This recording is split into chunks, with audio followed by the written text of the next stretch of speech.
Okay, that's yours. Okay. Good morning, everyone. Thank you for being here. There are really two things that we're looking to do today. What I'm going to do first is address the most recent announcement that former Attorney General Loretta Lynch has been hired by Northwestern University to conduct an additional investigation. So I will make some comments about that. And then we want to introduce to you one of our many outstanding clients, one who has a story to tell that in many ways is similar to what we've already heard from others, and in other ways is unique and adds more to the story in terms of some of the things that have occurred within the Northwestern University Athletic Department over a long period of time. And I'll allow my co-counsel Parker Steiner to introduce Ramon, who's standing here to my right. But before I do, to comment on yesterday's announcement that former Attorney General Loretta Lynch will be conducting an investigation. First, I believe that this is a showing that there is a recognition at Northwestern University that this problem went beyond the football program. Quite clearly, we know that there was an investigation that seemed specific to the football program but ultimately led to Pat Fitzgerald's suspension and then subsequent termination. But this investigation seems to be broader in scope, which is very important because this cultural problem within the university's athletic department was broader in scope than just the football program, and certainly the revelations about the football program, in light of it being the football program, is what has shined a spotlight on these problems that permeated beyond the football program.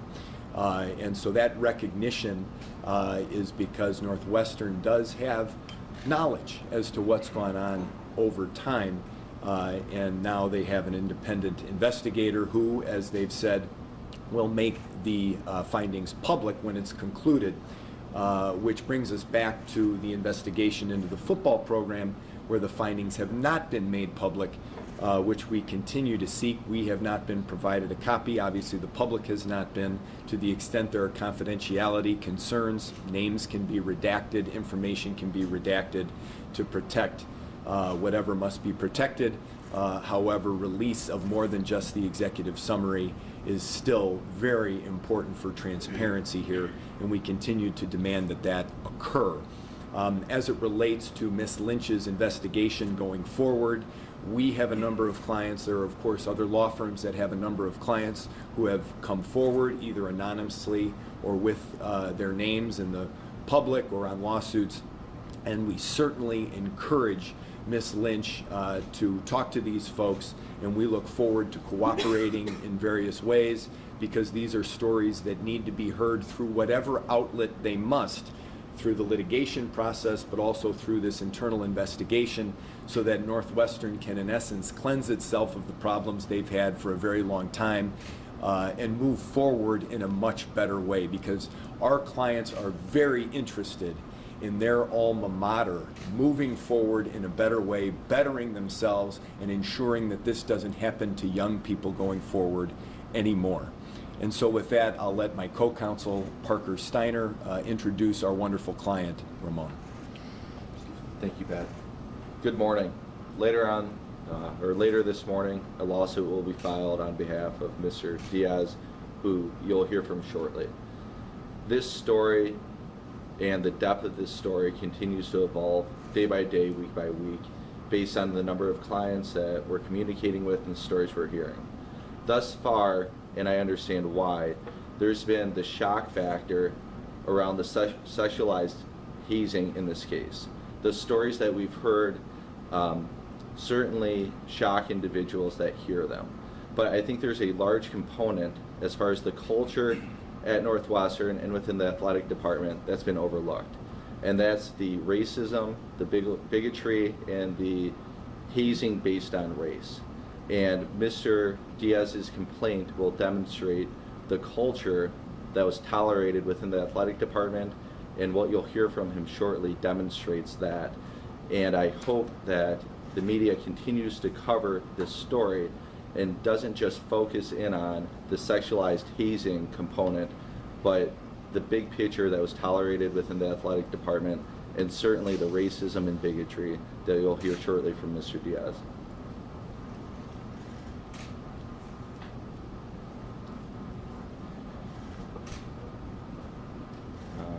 Yeah, thank you so much. I just wanted an opportunity to share my story. I've done it a number of times. I do have a lot to say. I hope that I don't do my very best to be as brief as I can, but I have a lot to say because I've been thinking about this for over 10 years.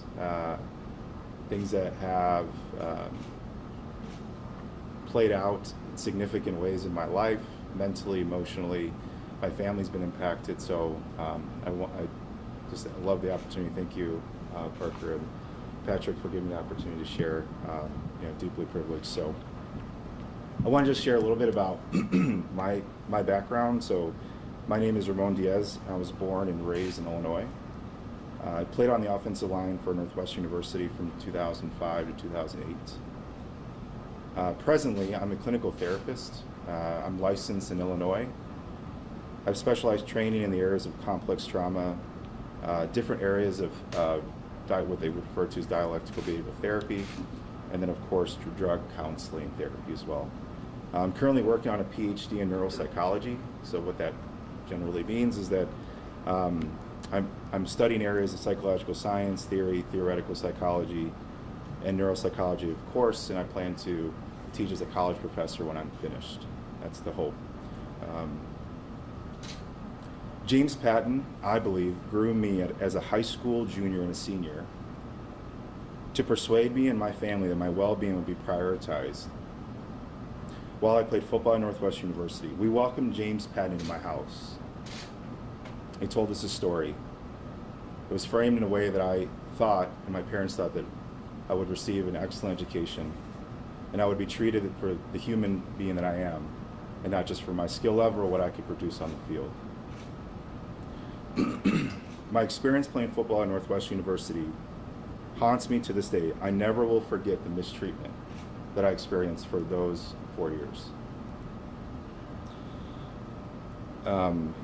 As a freshman, I was forced to participate in what my teammates called the car wash. You can imagine, so the car wash, you've heard in some fashion or another, but I'll just give you my experience of it. What I will say, again, as a clinical therapist, the brain of a younger teenager, so the brain of a very young person like myself, when I first came to Evanston, I was very excited. And to expect someone like me to understand the magnitude emotionally, mentally, what was going to happen to me. When I walked in that shower, when I was forced to rub against other bodies, completely nude in the shower, where their bodies would be up against mine, their genitalia would be up against mine. It's really hard to fathom. And as a parent myself now with 3 children, I can't imagine to describe these situations to any family, any parent, let alone a child. Children trust their coaches to keep them safe. I trusted my coaches not to lead me into place situations where I felt like my autonomy was violated. Abuse that I suffered emotionally and mentally is impossible to measure. As I said before, the moment, if I were to find out that this would happen to one of my kids, anything regarding hazing or abuse, I would demand accountability from everybody all the way up to the administrative positions or administrative team for that school or wherever my children are at. And being infuriated, I think, is an understatement. And I think for me, certainly as a therapist as well, I can't believe what Mr. Yates and others who have come out and what they've experienced, what they must be feeling at this moment in time as well. Parents are being betrayed. For me, I believe parents are being betrayed at Northwestern University by coaches, staff, trainers, and people in administrative roles. I remember distinctively sitting in a chair as well as a freshman coming in at Kenosha, Wisconsin, where we have camp. As a young man, I had no idea what was going to happen. But to be put into a room where I had my teammates surrounding me, and then I wasn't asked, but I was forced into a chair by upperclassmen And to imagine what was going to happen next is really hard to explain. And especially as a young man, as an 18-year-old, I can't, in hindsight, even looking back now, it's hard to understand why would somebody choose that symbol that was shaved in the back of my head, Cinco de Mayo. As I've played this out in my life for the last 10 years or so, longer, I often ask myself, why that symbol? Why me? You could have chosen anything, and that's what you decided to do. These seniors that were part of this, and everybody that was there, people watched, and no one did anything. Who believed the standard upheld a person's human dignity? Who decided that this was the standard to take care of athletes, people who we admired and respected as the upperclassmen, and obviously the coaches who allowed this to happen? For me, I demand that someone take accountability for what they allowed to happen to me during my freshman year. Living on dirt floors is something I'm proud to talk about when I share with people the living conditions my father lived in Mexico.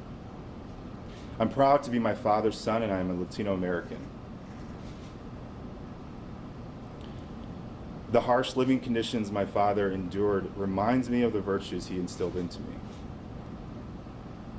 character, integrity, and resiliency. Brett Ingalls, you insulted my family's cultural heritage. You said on many occasions that even though I grew up on dirt floors, we don't live like that here. Those words ring true to me like they happened yesterday. There's never been a day that has gone by since I graduated in 2008 where I have not forgotten those words. I have not seen a football game in over 10 years because of what happened to me and the treatment I suffered under Brett Ingalls, and the teammates that were surrounded him continued to laugh, and no one stopped it. Adam Cushing was there as well, oftentimes, and joined in the laughter. What would possess any human being, anyone, that's okay, that wouldn't ruin somebody's life? And it certainly did for me. Bigotry that I suffered chipped away at my self-worth, my dignity, and my desire to play the game of football. A game I loved, a game I trained for, thousands and thousands of hours, to then become a center of excessive, over and over forms of bigotry and racism. As a result of the bigotry and racism and emotional abuse I suffered, I attempted to commit suicide by abusing painkillers in 2007. Statements that repeatedly violated my human dignity led to a great deal of psychological suffering. It's really hard to explain in words what my family's had to see me go through for the last 10 years, what my wife has had to see me go through. She knows better than anybody. Even after I began to see a psychologist on campus in 2007, the abuse, alienation, and racism did not stop. Having to face my perpetrator or perpetrators, Brett Ingalls, and all of my offensive line teammates that sat in that room for over 3 years, what that did is it allowed my depressive symptoms and suicidal thoughts to increase. An institution that enables coaches to destroy the self-worth of an athlete must be held accountable. No one stopped it. I think that's worth repeating again and again. No one did anything. Northwestern University and the Board of Trustees create an environment that enables perpetrators disguised as coaches to groom, exploit, and violate the human dignity of many of their players of color. The culture of abuse, bigotry, and racism that exists within Northwestern University and the athletic department, I think, appeared immediately the moment Mr. Yates and others came forward. Perpetrators deny, gaslight, and utilize what we often call cognitive distortions, ways to suppress the voice of the victims of abuse. I'll give an example. Hazing is not tolerated at Northwestern University. Rather than validating the experience of these young men and women, and many others who I believe will come forward, rather what we have told these athletes, these brave souls, is that none of it happened. Lying to evade accountability must not be accepted. Psychological abuse increases if victims, in our case, more athletes who come forward, continue to speak up. The suppression will continue. These athletes will continue to be harassed. They'll continue to be told that what happened was exaggerated, didn't happen the way you thought it would, which is common language for perpetrators. No one has the right to control another person. What you're seeing right now is a significant effort to discredit victims of abuse, undoubtedly re-traumatizing most of them, if not all of them. We are close to the truth, and people who allow this abuse to occur are getting nervous. I believe that's the case. The truth will come out. As a therapist, I believe mechanisms are in place that maintain racism, bigotry, mental and emotional abuse that I think goes on across the country in sport programs. College athletes every day suffer hazing in the form of mental and sexual abuse, racism, and bigotry. I believe the NCAA has to get involved. I believe that the governing bodies here need to be held accountable. I see this often in my office with patients, athletes who have been abused even at the high school level. And no one's willing to take accountability. Families across the country have the right to protect their children. Families and parents, please get involved and hold the NCAA sport programs, collegiate programs accountable. I urge each and every one of you who are listening to this, families who have been impacted by this because of kids that went through similar or at least more egregious acts of abuse and violence. I just want to end with this. College athletes, not only at Northwestern University, but across the country, I urge all of you, I plead with you to seek out your own legal representation, to file lawsuits in your own state. I believe, and being in the field that I'm in now, this is widespread. The incident is not just at Northwestern. What we're seeing at Northwestern University is just a microscopic view of what we see often in the media throughout the country. Please take the first step and contact a lawyer. I know breaking the code of silence can seem really scary. I know many of my former athletes who refuse to come forward as I'm talking today because of the fear of the backlash they receive on social media, former teammates, and possibly even coaches. Worse yet, even their communities, who would even tell them that didn't happen. There's no way that would happen at Northwestern University or anywhere else as prestigious as Northwestern University. No one has the right to violate your human dignity. No one has the right to devalue anyone else because of your race, ethnicity, or skill level. Doesn't matter who you are. It doesn't matter if you're the individual that's going to go to the pros in any sport you play, and it doesn't matter if you're the player who doesn't see the field, the mound, whatever it is, basketball court. Everyone deserves a great sport experience. No one, I hope, by me coming out and speaking on behalf of many athletes, that they wouldn't experience what I've experienced for the last 10 and a half years or so. We support you. We stand with you, those who want to speak. Please come forward. I refuse to allow lies to be turned into truths. I think that's worth repeating. I refuse to allow lies to be turned into truths. The culture of abuse, bigotry, sexual exploitation, and racism exists at Northwestern University. Thanks. Thank you. Thank you. And we'll open it up to questions in a few moments. What we've seen in this case is a culture at Northwestern that abused young individuals. And we hear about stories like the car wash. And that shocks us. That shocks us when you hear about it in your living room. And you can think about your own children or friends' children or nieces and nephews or other young individuals going through that. But sadly, in our society as a culture, when we hear stories about racism, unfortunately it doesn't have the same shock factor. But what we're hearing from Mr. Diaz, and you'll see in his complaint, is you have a young individual whose parents worked so hard to raise him into just a brave, excellent young man, to be recruited by Northwestern, And his parents were promised that if he comes to Northwestern, that the coaches will be his parents away from home, that will take care of your son. And as a freshman joining this program, so excited, he was sat in a chair with his head shaved, and Cinco de Mayo was written in the back of his head. And as Mr. Diaz shared, they could have wrote anything in the back of his head. Anything in the world. But what hurt him the most, what stung the most, and this is why they did it, was attacking his heritage. And that's the culture that was tolerated at Northwestern. You have coaches that are making racial comments and slurs to players like Mr. Diaz and so many others. This wasn't just player-on-player hazing or player-on-player racial comments. This was a culture that was tolerated within the athletic department that's unacceptable and disgusting. And for it to go on in 2006, 7, 8, and even today in 2022, and as we've seen by Mr. Gates and other lawsuits, this is an athletic department that has enabled and promoted this behavior and culture that has unfortunately harmed so many young individuals.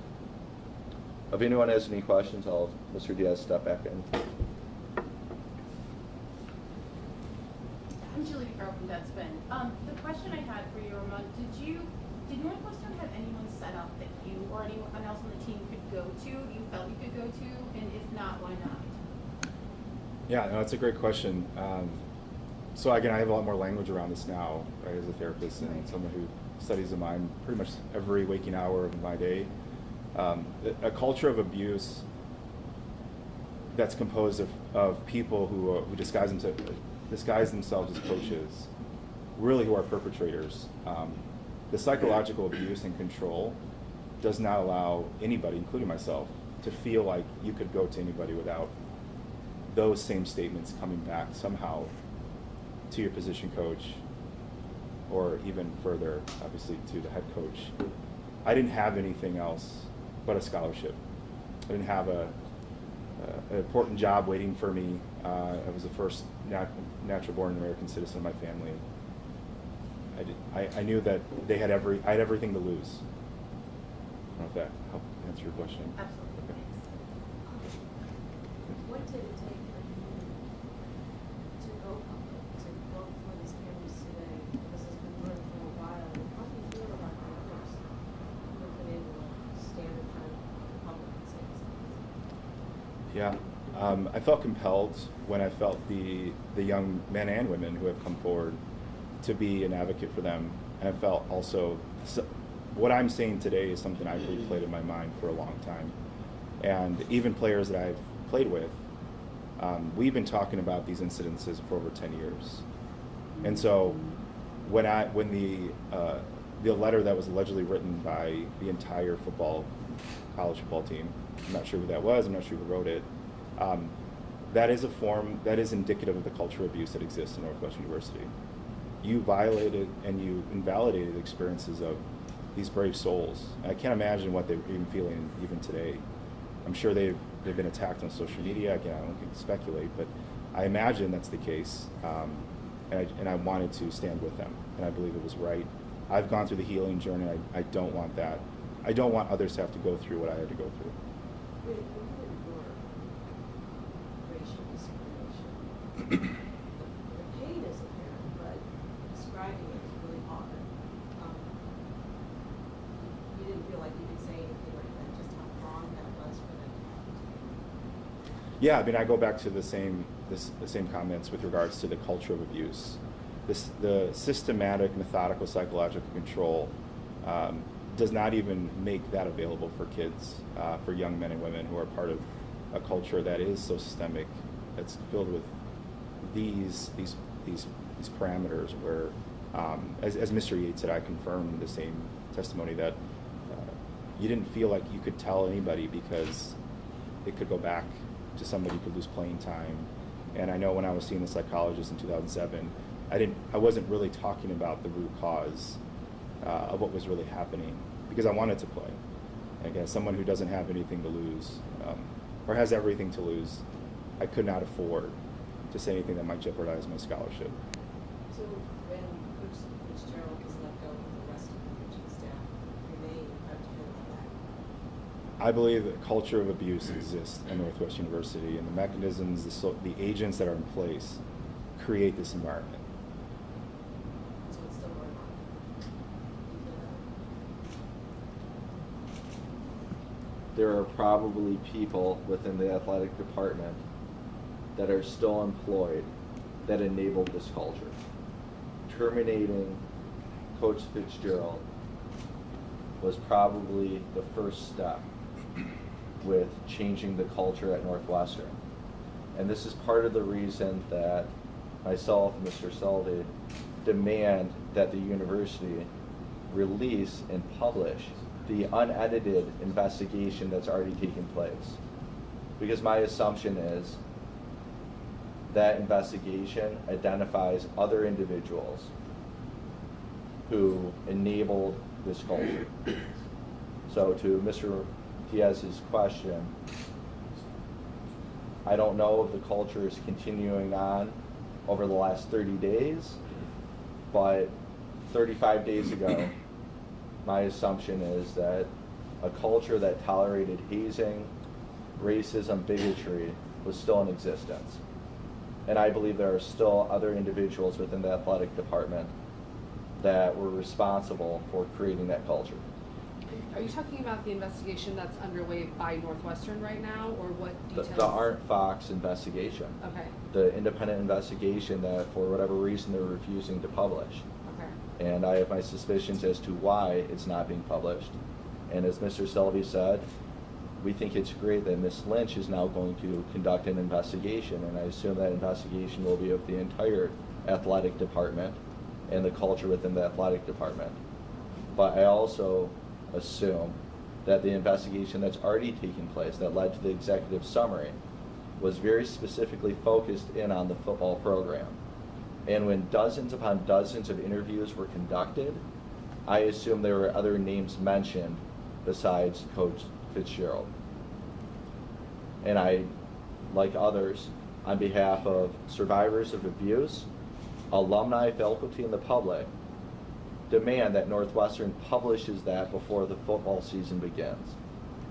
And then I have one question for Mr. Diaz. I just wanted to ask, you mentioned you want the NCAA involved and the governing bodies held accountable. Can you talk about what accountability looks like for you? I believe that Professor Elizabeth Hurd and Kate and others, the 260 faculty who signed the open letter that was sent to President Schill, I think encapsulates most of my sentiments, which is a third party, someone who does not report at all to the university, that is composed of people like psychologists, people that I'm friends with. Not necessarily doesn't have to be me or anyone else, but anyone who does not have any direct impact or influence on the third party. What does that look like? What is a veteran? What we know is that there's a vetting process that's taken place to identify coaches. What is that vetting process? Who identifies the standards to say that this coach is allowed?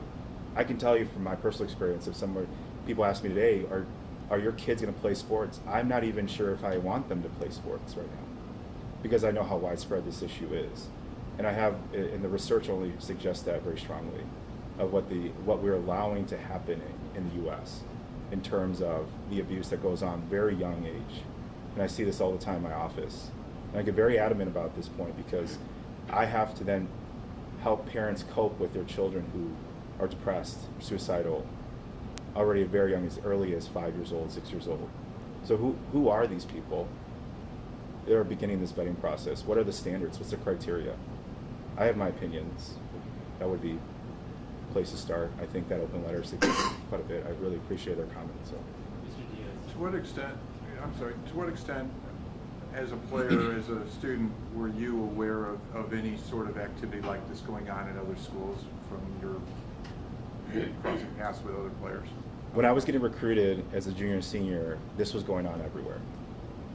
It's widespread. People were, I very specifically remember going on my recruiting visits And I was told, to me personally, again, I can't speak for anybody else, but for me personally, I was told I didn't even have to go to class to some of these schools. I could just go, I could show up and play football and somebody would do my homework for me. So I think, again, as a therapist and someone who spends a great deal of time of helping people adapt and acquire the life skills that's necessary to just be a person living among the community, any community that is. These life skills are not being given to these kids. They're not being trained to be men and women that can live in communities to contribute to the common cause. Specifically, some of the hazing activity, though, were you aware of that? Personally, were you aware of that at other schools? The specific hazing, I just know that it was, yeah, I wouldn't say specific hazing. What I will say is that violence, things that were being covered up of the behaviors that were deviant among players that I knew personally. So everyone knew this was going on behind closed doors, and it was being covered up by programs. And I can specifically give examples where this was the case. You know, I had a friend who was at Ohio State. Okay. Yeah, so I'll stop there. Yeah, thanks. Hey, Mr. Diaz, I think you're the oldest former player to speak about this, and you talk about how the hazing is this long-term issue. There's a lot of similarities between what you went through Yeah. and these other players talking about. And also, can you tell us your age? I'm 36. What I will say is that in 2006, there was a hazing incident that occurred with the women's soccer team. And I was there for that. I know some of the players who were on that team. The question I have is, that I've been wrestling with since all these stories have broken out and the hazing allegations at Northwestern University is, what changed in 2006? That's a question that hasn't been answered. I don't have an answer to that, but what has not changed seems to be at least implied in some regards, some of the evidence that's out there that alleges that the hazing is still going on.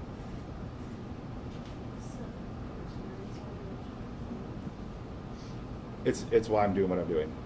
Yeah, it's the reason I pursued mental health. I believe that it's so widespread that I wanted to be an advocate at every level. And as a parent, I understand that even more in a very personal way, how this impacts not only the athlete, but family, parents, eventually relationships as they get into adulthood. Trauma is significant and has such acute impairment to the brain. And it has implications that's hard to really describe and measure and how it impacts everybody around them, even to the point of I know athletes who won't even return to their communities because they're so full of shame and embarrassment if they didn't quote unquote make it or become successful. You know, what harm that brings to communities. As a parent who loves, as a person who loves my community, I can't imagine feeling embarrassed not to come back, to feel like you can't be accepted. And all that's due to the abuse, you know, that happens to these athletes, and it's a shame to see what happens to them long term. Question for the attorneys. Can you talk about how confident are you that this investigation by Ms. Lynch will be credible and independent? Well, you know, after the announcement yesterday, you know, despite some of the failings that we think Northwestern has had, both in terms of not only the culture over a long period of time, but the transparency with respect to various investigations that have taken place, you know, while on the one hand, we're not naive, on the other hand, we want to maintain some optimism that this is an important step in moving forward. I mean, when Ramon and others talk about accountability, I think what the most important aspect of accountability here is that it's not temporary.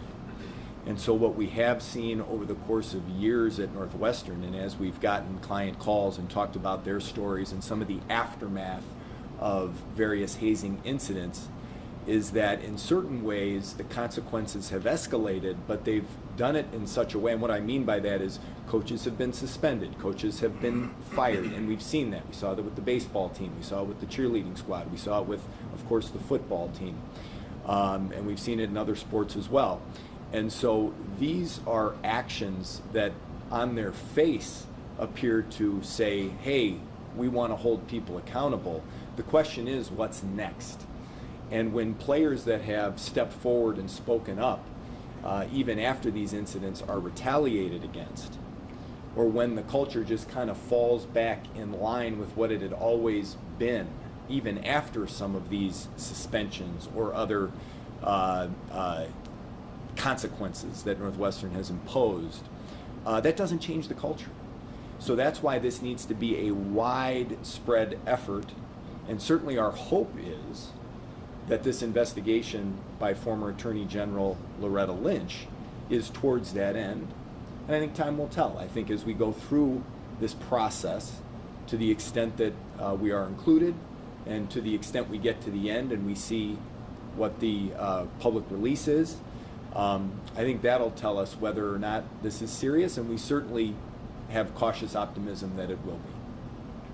Do you expect a written report? Well, all I saw from the release yesterday is that the report will be made public, so I fully anticipate a written report will be made public. That was certainly the implication as I read it. Is she the right person for the job? I don't know if I'm the person to answer that question. Obviously, she's an incredibly high-profile person. Her history is impeccable. There's no question about that. And in looking at her bio, she has delved into college athletics and looked into what appeared to be at least somewhat similar instances at other schools. So I hope the answer is yes, John, and I think time will tell. And I'll just share one point that I talked about earlier. We've seen at Ohio State with Dr. Strauss, they conducted an internal investigation. We saw at University of Michigan with Dr. Anderson. And the internal investigations really shine light on the culture and events and name individuals that participated in enabling this culture. And I don't challenge Mrs. Lynch's investigation. But my concern is it will take numerous months.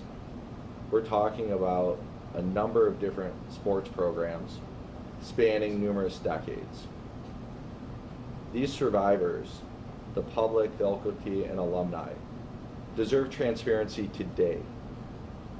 And in Northwestern's hands right now is an investigation that they commissioned that has already taken place, that they already have the results of that investigation. Why can't they publish that now? They can still move forward with Mrs. Lynch's investigation of the entire athletic department, whatever she's commissioned to do, but why can't they release the investigation that's already been conducted? And why can't they do it before football season starts? Bring us up to date on how many lawsuits you filed and are filing, how many athletes represent top team? Sure.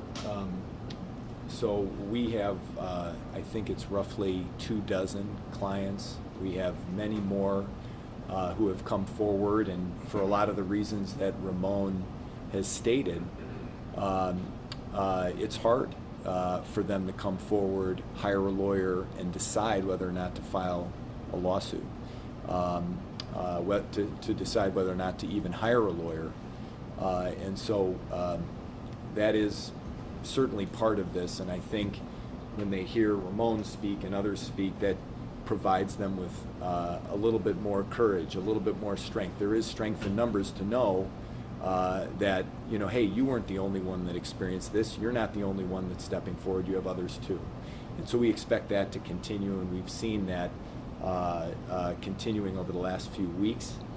And we've filed several lawsuits, and Ramon's will be one, of course, that has his name on it as opposed to a John or Jane Doe.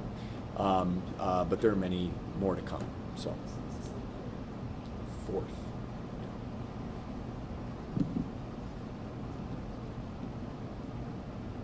Well, I think we've heard from a number of people that I don't know that anybody's necessarily addressed the question as to what impact the alleged abuse had on your athletic career at the school During the time or now? during the time. So it was repeated feelings and experience of alienation, segregated from the offensive line group. The psychological abuse was frequent, almost daily. I did not participate in most of any events off campus or off the field with those same teammates. Did that have a negative impact on your moving up athletically? I believe so, yes. Yeah, I believe that, I suffered some injuries, and then that only made, I believe, the abuse to increase. And just the marginalization became extensive, and it just became more and more. I think the level of intensity continued to increase. It was not something that I saw stop until I decided, and it was one of the reasons why I did not come back for a 5th year, for personal reasons. And again, I could not even share, I didn't even feel comfortable sharing with the coaches why I wanted to leave. And so when you're at that level of abuse, you just want, as I work with patients every day now, they just want to remove themselves from that situation. They want nothing to do with the perpetrator. They never want to talk about it. And as I said before, I haven't watched a football game in over 10 years, a full game, because of the re-traumatization that I would experience. So, yes, ma'am. Yeah, so then I completed a master's, and then I'm currently working on a PhD. I'm sorry? Yes, elsewhere. Yeah. I did not want to. I moved. The last image I had from playing, the way I often depict it is, I snuck into the locker room to grab my belongings when nobody was there, and I left. I didn't participate in my graduation ceremony. I did not want to walk. I didn't get a gown. I got my diploma sent to me to my house, and I wanted just to move back and be with my family. It's prestigious university degree. Didn't mean as much to me. The memories that I have associated with the title Northwestern University is for the most part very re-traumatizing. Yeah. How old are you now? 36. Hi, Hi. Claire from PP, obviously. I'm just wondering if your mental health struggles that you described in university, if that helped you towards your current career in psychology. Yeah, I have fully committed my life to understanding the way trauma, among other things, impacts the brain, the physical body, and what we know it has devastating effects, impairments that last for many people the rest of their life. Did that stem from what had happened? Absolutely. Yeah, without a doubt. Thank you, everybody, for coming. And certainly we'll be keeping folks advised as we move forward with this litigation and any further developments. So thank you.